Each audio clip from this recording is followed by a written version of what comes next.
مقامات تاجیکستان نظارت مسافران را در فرودگاه بین المللی دوشنبه تقویت داده حادثه های احتمالی گرفتاری افراد به ویروس ابولا را تحقیق می کنند.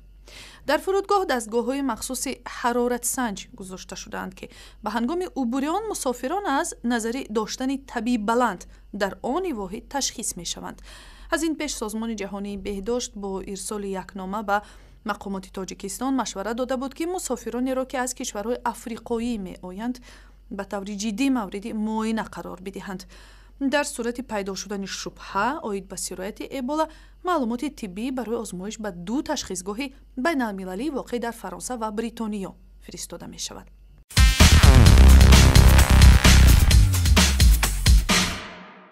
و حالا صحبت داریم با همکارم گنجینه گنج که در فرودگاه دوشنبه قرار دارد. سلام گنجینه، بگوید که آیا همین تشخیص مسافران به کدام شیوه جریان میگیرد؟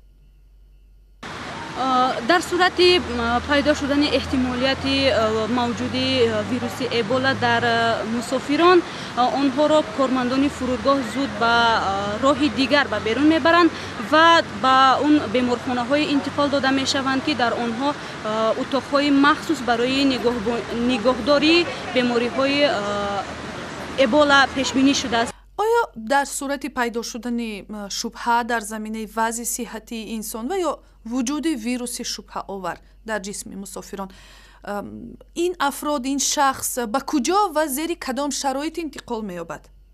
وزارت تندرستی تاجیکستان در تمام بیمارخانه های شهر دوشنبه اتاقهای مخصوصی را آماده کردند که در حالتی با وجود آمدن احتمالیت ویروس ابولا بیماران به آنجا انتقال داده می شوند. مخصوصا در بیمارخانه شهری بیماری های سرایتی شهر دوشنبه، در آنجا چندین اتاق آماده شده است. در حالت پیدا شدن ویروس ابولا در بدن آدمان، آن را برای تشخیص به پژوهشگاه علمی و تحقیقاتی طبی پروفیلاکتیکی تاجیکستان انتقال می دهند. تشکر. گنجینه گنج همکارم از فرودگاه دوشنبه بود.